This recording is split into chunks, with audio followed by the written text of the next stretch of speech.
This is Imaginary Me, where we see through the illusion of the separate self.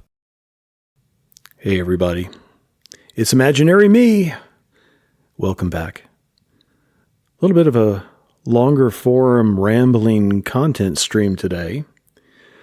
Some questions have come in I thought I'd address. The first one is self-realization for everyone?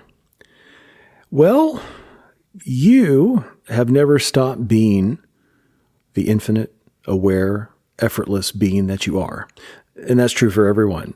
So there's nothing for everyone to achieve, nothing for anyone to achieve. It's already the case. Everyone is already self-realized, meaning that they are already who they are, their real self, as the default setting. And they've adopted a character or a persona and stuck that on top of it. So it's kind of a question that needs to be taken apart a little bit and not answered on just the face of it. Is self-realization for everyone? Everyone is already realized, but they don't realize it, if I could say that. Everyone is already self-realized. It's just the recognition of that is hidden. That is your default state. That's your natural state. That's what you already and always are, infinitely. You've never been anything other than that. But I think the question more addresses the need to know, is self-realization available to everyone as we would typically think of it? Is everybody equally predisposed to discovering what their true nature is? Of realizing their true self as unbound, unlimited, effortless awareness. Effortless being. While the potential is there for everyone to realize that at every moment, in my personal experience and those in the non-dual community that I talk with, it seems that some people are more predisposed to it than others. The very fact that you're here listening to this means that you're one of those predisposed people. If you're a so-called seeker and you've been on the path and you've been reading books, going to satsangs, talking with people about these things, thinking about these things, pondering, then you are in that class I would designate as potentials. Maybe some of you have already realized your true nature. Wonderful. While the potential is there for everyone, as I said, because we've never been anything other than that, the realization itself seems to be the destiny of certain characters within the movie. And if you'll listen to me long enough, you'll know that I often talk about life, both the people in it and the so-called external world, as well as the internal world, as the movie. I like that metaphor. And the movie, of course, has characters within it. I am the Michael character, or I play the Michael character more exactly. I have never become the character Michael. The character Michael is an appearance within the movie along with everything else. So self-realization, I think, is for everybody. But not everyone is drawn to that. And it depends on the destiny of the character in the movie.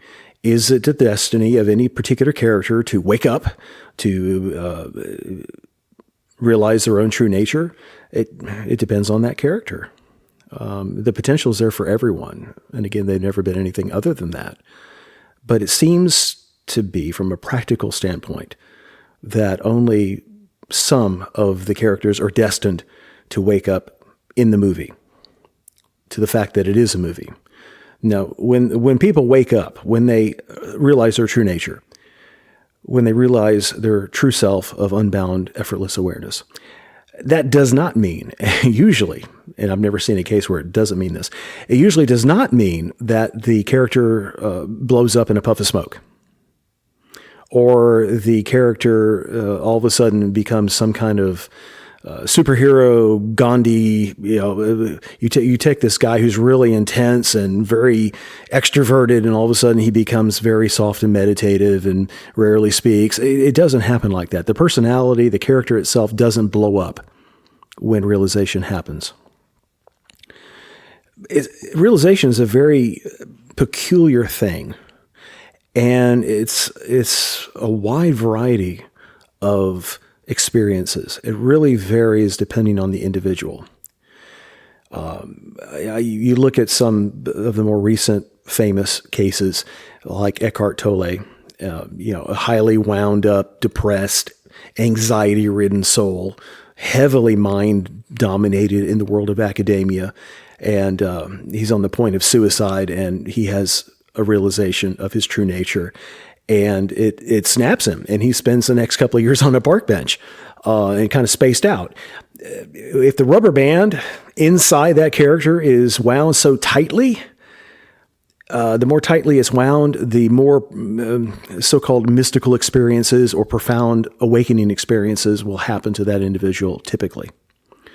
All depends on how that character is wired and how much pent-up anxiety and frustration and anger and sadness and depression and all that is in that character.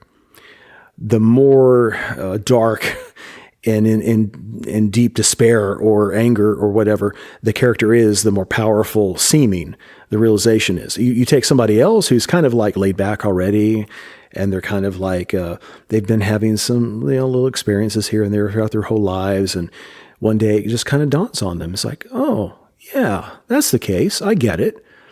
And there's no fireworks. There's nothing magical or mystical going on. It's like matter of fact. It's like, oh, okay, yeah, I see that. It's clear now. Great. A lot of us have experiences like that. It just depends on how tightly wound you are. So self-realization is available for any character type, whether they're really tightly wound up, whether or not they're into spiritual things, whether they're actively seeking or not. Doesn't seem to matter. There are a lot of people out there waking up right now who are totally oblivious to things to do with non-duality. They've never heard of non-duality or Advaita or any of the things that we in that community kind of take for granted. They've never heard of Ramana Maharshi or Nisargadatta or anybody. They haven't read any books on it, and yet they're waking up to their true nature. Sometimes it's for no apparent reason at all. There's no connection. The character doesn't do anything to awaken. And that's from the other side. I can say that's true of everybody, actually. Certainly for myself. There's no path to awakening because you can't awaken to what you already are. You already are that. There's no path to getting where you are. It's like you're sitting in your living room and you're asking people how to get to your living room. You're already there. You don't need any help. You just need maybe a slap upside the head to say, stop. Just stop. I know that some spiritual guidance, I think out of maybe Gangaji's or Papaji's realm, always talked about just stopping. And that's valid advice.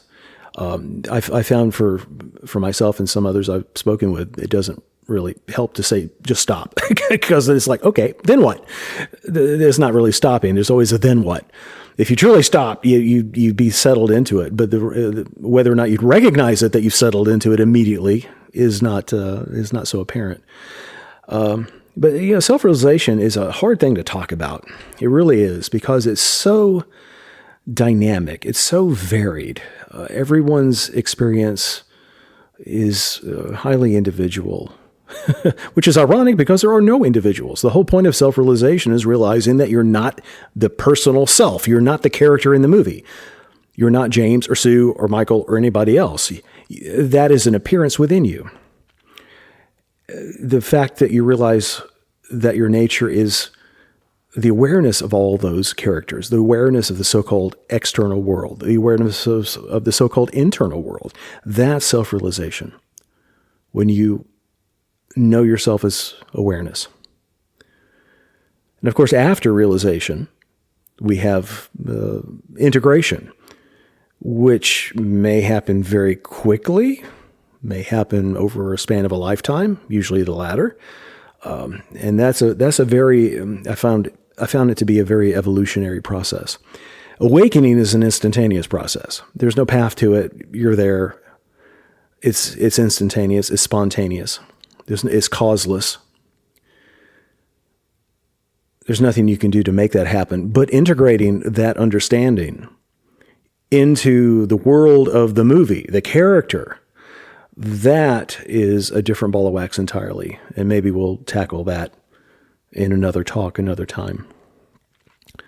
So going back to the original question, is self-realization for everyone? Yes and no. Yes, the potential is there, but it seems to be, from a practical standpoint, that only certain people are destined to realize their true nature. And there's nothing you can do to either avoid it or to provoke it. If you feel like you are destined to awaken to your true self, then you will. I don't see the possibility of people who are truly drawn to this being denied it. Now, it may last up till the movie ends for you, which we call death, when the movie ends. What happens during death? Well, the scenery changes. It's a flippant answer, but that's true. The scenery changes. That's what happens at death. The movie may or may not continue, or may continue in a different way. But whoever you are in the movie will change, but who you are in reality will not. Getting off track now, talking about death. I meant to talk about self-realization.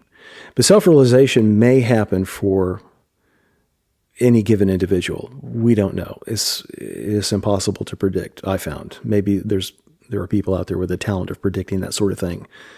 I don't think it is. I think it's come down to the destiny of the character in the movie. And that's basically my perspective on self-realization. So yeah, if you're here listening to this, be encouraged.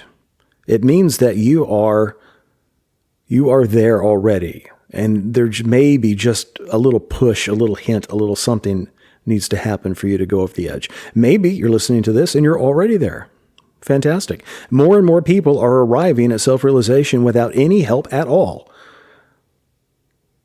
Maybe they watched a video, maybe they read a little book, maybe someone said hello to them in a certain way on the street. I don't know. It's impossible to tell what can provoke it. And there you are. You're knocked back to your true self.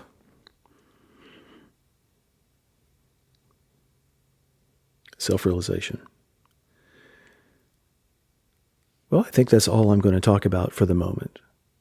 If you find these little rambling talks of any use, or even just a bit of fun, please subscribe to the podcast and check out the feed on Spotify, Apple Podcast. We're also on YouTube, and there's an X account as well. So look us up. If you have any questions, please send them in. I'd be happy to talk through them. That's all for now. Until next time, take care and enjoy yourself.